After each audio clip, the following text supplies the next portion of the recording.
Talking Numbskull News, and today I'm going over the 2021 NFL Draft. It's less than a week away on Thursday, and I'm going to go through some of the main stories that have been coming out over the last month or two, how the draft and the Cowboys, how that's going to work, because I'm a huge Cowboys nut. Let me start with one of the big stories. Kyle Pitts, tight end. Apparently he's like some godlike prospect that has come out and everyone's enamored with him. I still didn't think he would, maybe in the top 10. You never know. I mean, teams get stupid. And I only say that not because he's a bad prospect, Kyle Pitts, but because it's not, typically tight end's not a very important position. I mean, you got quarterback, you got offensive line, left tackle, edge rusher, corner. Those four positions are usually thought of before you get to tight end. However, these days, really, tight ends are kind of used like wide receivers. So the value of a tight end, a great tight end, has gone way, way up. Given every report that you see out there these days about, oh, Kyle Pitts is going super high, it's probably right, and he's probably going to go before any wide receiver. Just because the wide receivers in this year's draft, I mean, they're not bad, but it's not like some previous years. Maybe the depth is a little bit lower. Same thing for some of the defensive players. Maybe one of the big things with Kyle Pitts, of course, is Jerry Jones is enamored with Kyle Pitts. He wants him, and maybe they'll trade up for him. Well, y'all relax. A lot of people kind of freaked out about that. Oh my God, maybe they'll go up to 7 or 8 and get him if Kyle Pitts is there. And really, if you look at who's drafting, you got Atlanta at 4, Cincinnati at 5, Miami at 6, Detroit at 7. I don't see Kyle Pitts really. I don't think he'll get to 7. To tell you the truth, I mean, if everything's true about what people say about Kyle Pitts, and people are so just freaked out about his talent, I don't see him falling really that far. He's definitely not going to get to 10. Is he going to get in range where Dallas can strike and move up and get him? I seriously doubt it. And of course, everybody expects 5 quarterbacks to be taken inside the top 10. And that could happen, but there's also a good chance that it doesn't. If a team or two can move up into the top 10, maybe that happens. Because look, Atlanta's not taking a quarterback. Cincinnati's not taking a quarterback. Miami might think about it, but I really don't think they're going to take a quarterback. Detroit's not taking one. Carolina's weird now. I know they got Sam Darnold now, but I don't know. I don't know if they're going to then grab another guy. And at 8, you can have a quarterback there, but I don't know if it's one that they would like or want or whatever. I don't know if that's going to happen. Denver possibly can take a quarterback. A lot of people have been saying that they don't like Drew Lock very much. Who knows? I've not heard anything definitive on that they would absolutely do it, or insiders are saying, they're probably thinking about it. There's a 50-50 shot probably that they take one. But who knows? And of course, Dallas doesn't need one. So if you think about it, we know the top 3 are taking quarterbacks. Outside of that, maybe Denver. Carolina's iffy. Miami, I doubt it. But really, there's no other team that really. So maybe 4 go. But I don't know. I don't know if 5 will go inside the top 10, unless other teams are probably going to have to trade up inside somewhere in the top 10 to snag another quarterback to make it 5, which could very well happen. Of course, that leaves us with what in the hell at 10 are the Cowboys going to do? Like I said, I sure as hell don't want them moving up for any player, period, end of story. The biggest reason is this is a COVID draft. 2021 is based off of 2020. You got a ton of players, like a lot of people think Micah Parsons is the top prospect this year, but he didn't play this year. All right. He stayed at home because of COVID. So everything's based off of 2019, and he only had 1 year as a starter, and that's 2019. Great year, and he's shown flashes before that, but being the number one defensive player taken in this year's draft based off of 2019 is a little scary to me. It just is. It's not a lot of info. And you're going to find a lot of that in this draft. There's teams that didn't play their full schedule this year. There's players that didn't get an off season that came in and played, and maybe they didn't play that well, and they're going to drop in the draft. So the evaluations typically, look, evaluations for the draft are not perfect. They never are. But I'm going to say that they're about 80% of what they typically would be, because you have such a lack of information this next year. And you got strange variables that happen because of COVID that I just don't trust completely all the information given with this draft. It's not normal.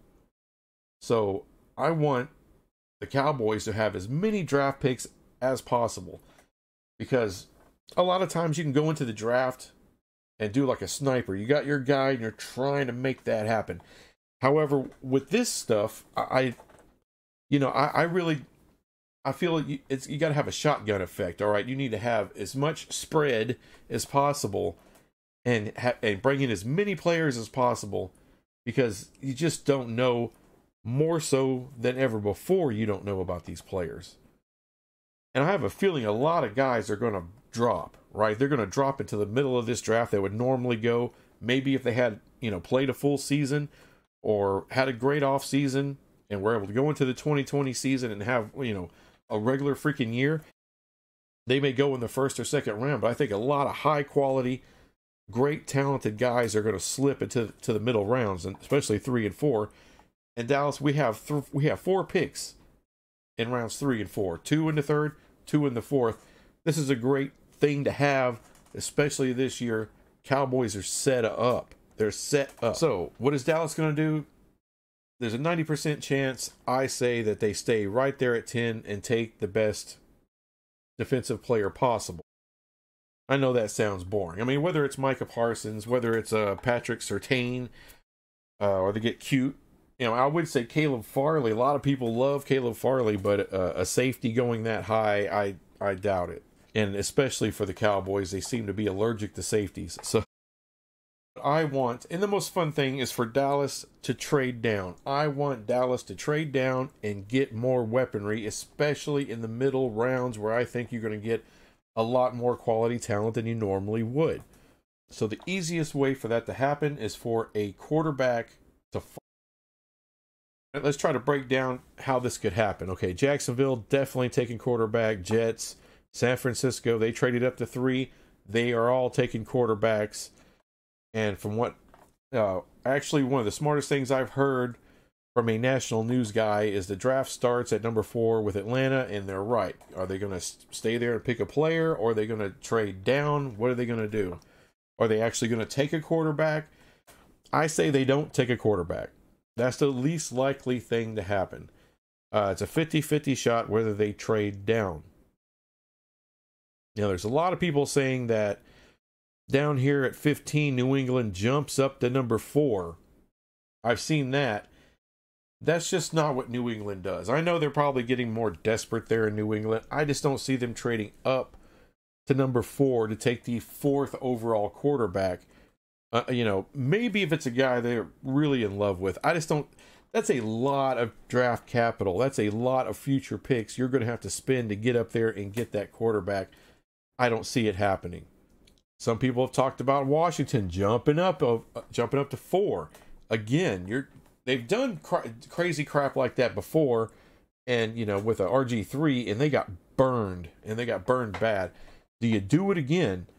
I don't know, man. That's a lot. That's a lot of draft capital to get up from 19 to 4. You're talking about 3 first rounders, some second rounders, and some other stuff, maybe a player. That's way too rich a price. I just don't see that happening. And why would Atlanta want to go all the way from 4 to 19? That's stupid. Why would they want to go from 4 to 15? I don't think they really. Why would you want to leave the top 10 if you're drafting that high? Get you a player that can impact now. I mean, would it shock me a lot? People are talking like it would shock them to see Micah Parsons or the top defensive player going to Atlanta. They need defensive help. That wouldn't shock me. It wouldn't shock me if they stayed there and took Michael Pitts, the best player on the board. I think if they don't get the kind of trade that they want, what they would really love is for Denver to move up. That keeps them inside the top 10, and at number 9, they could probably still get the best defensive player in the draft, or the top defensive prospect in the draft. I could see them doing that all day long. They won't get, of course, the kind of package that they could New England,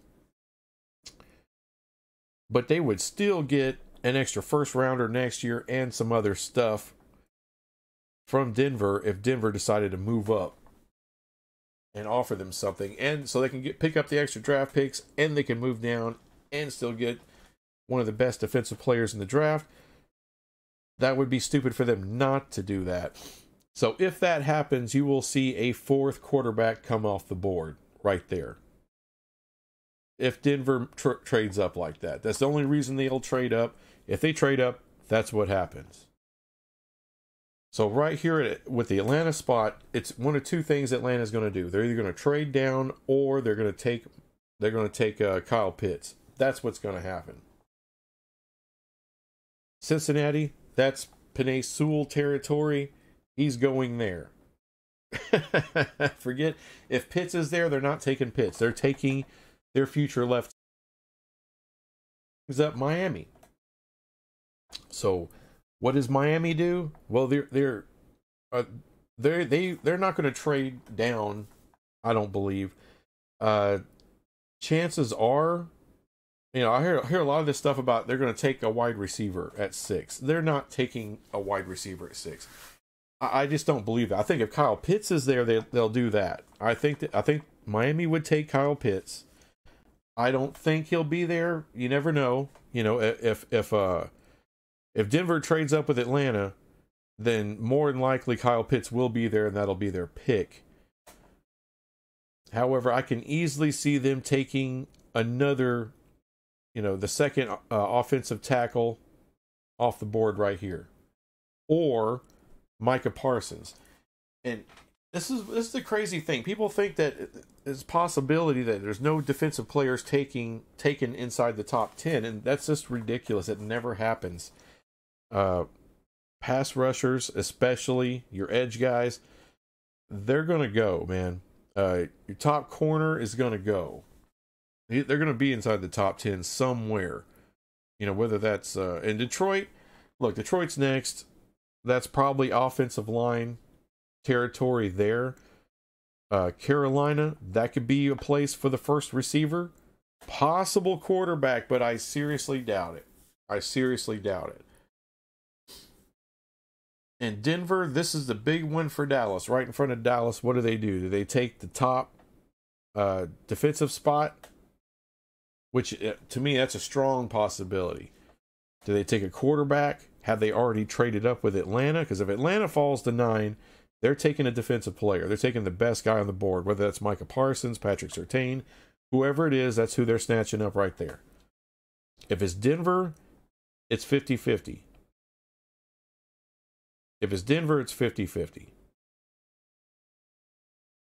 Because if Denver, no one moves up with Atlanta, and Atlanta takes Michael Pitts, you come all the way down to Denver, and at that point, there's probably, Micah Parsons may have went to Detroit, Carolina, Miami maybe. If Pitts goes to Atlanta, that's when things get tricky. Cincinnati takes their tackle, and Miami is a really weird one.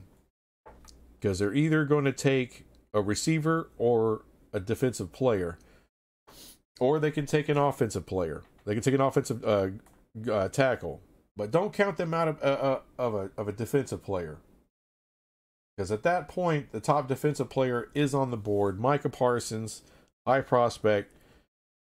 He is an edge rusher. They are in a division now. With Buffalo. Here's the trick. Does somebody move up? Because Denver, I think Denver Denver's been fielding calls, so has Dallas. People have been trying to get up inside there, 9 or 10. And this is where it's going to be interesting for Dallas, because Denver can very well trade down. And you're talking New England, you're talking Washington, Chicago, Pittsburgh. I mean, a lot of these teams want to move up and try to snatch a quarterback. So this is really how you have to look at it. 3 quarterbacks go, 1, 2, or 3. After that, you got 2 quarterbacks left that are highly sought after. And if no one can trade above Denver, if there's no trades above Denver, and Denver stays where they are in prime position to trade back and trade down. By the way, so's Dallas. If 2 quarterbacks are there, both, or Denver just stays packed and takes their guy. So really, what should Dallas do? Especially if you got 1 or 2 of those quarterbacks there, yeah, you trade down if you can. And I'm going to be honest. I don't care how. At that point, New England wouldn't have to go up that far. From 15 to 10. I mean, what would you pick up if you're Dallas? You know, a 3rd and a 4th, maybe a 2nd next year, something like that. That'd be perfect. I would go down 5 spots if I get another 3rd this year, another 4th this year. All right, which gives you 3 3s and 3 4s. And a 2nd next year, perfect. I don't even need a 1st round pick to go down just 5 spots. I don't mind that at all. Because if you look who's going to come down afterwards, I mean, you got the Giants. They could very well go defense. Philly, they could go defense. Or they can go offensive line. Chargers, don't know. Depends on who's there. Minnesota. And then it would be you there at New England. And at 15, where New England is now, you could still get one of the top 5 defensive prospects, you know, in the whole draft. I'm fine with that. And then you got all that ammunition in 3 and 4 and a 2nd 2 for next year. I'm all about that. Dude, I am all about that. That would be fine with me. But think about this. What if Chicago wants to move up and snatch one of those? What would Chicago be willing to trade to go to number 10? You're talking about a number 1 for next year. So you get the 20th pick this year, you get another number 1 next year. You know, another 3 or a 4, some of the middle round stuff, and the middle round stuff is gold this year. Gold. So if I'm Dallas and at number 20, you're still getting a really, really nice defensive player. Are you going to get Micah Parsons? No. Are you going to get Surtain? No. Could you get Farley? Maybe. Quiddy Pay? No, he's not going to be there. He's not going to be at 20. He's not going to make it that far down. But damn, there's some other corners on the board that can really play and people really, really love them. I would have no issue going to 20. And if I got no issue going to 20, I got no issue going down to 24 to Pittsburgh if Pittsburgh wants to put together a couple of number 1s and some other stuff to get up to 10 and take their quarterback. Would have no issue for the Dallas Cowboys to drop that damn far. Would be beautiful. Well, the Cowboys are in a great spot at number 10. Really, they are. Because before you get to Denver, I can easily see 2 quarterbacks still on the board. 2 of those top 5 guys still on the board. And I can easily see Washington, Chicago, possibly New England, possibly Las Vegas, definitely Pittsburgh, maybe even New Orleans getting into this, of these teams that are drafting really low, trying like hell to move up and snatch a quarterback. I can see. So that's even better for Dallas, and quite frankly, if you're a Denver fan, that's great for you too, because you can take a quarterback. And let's say Denver does take one. That's the 4th one off the board, right? Whether they move up with Atlanta or whether they stay in pat and take the guy there because no one else wants to give up so much to get way up in the draft from way down in the draft to go snatch a quarterback. So really, if Denver doesn't move up, they could probably still stay right there, that's why I don't think they will move up. They could stay right there and take a quarterback. So if you're Denver, let's say it's a kid Jones from Alabama's there. All right, dude. Pittsburgh is all over that. Washington might be all over that. Chicago might be all over that. You have at least 3 teams, possibly New Orleans, possibly New England. I mean, you could have as many as 5 teams calling Jerry Jones right there. What will it take? We want this teams will be trying to jump up in front of them. It's a great spot. It's a great spot for Dallas if they will trade down, and I'm freaking hopeful they will trade down and collect a big bundle of picks. And what you already have this year, plus another bundle if you trade down. Anyway, that's how I see it. Can't wait for the draft, man. Love the draft. I love it. Love everything about it. Man, I'm watching streams on the draft. I usually watch 2 different channels watching, streaming the draft. I will have my favorite radio station on an app playing in the background. Dude, I got all this draft input going in on draft night. Love the draft. Can't wait. Anyway, have fun with the draft. That's all I have.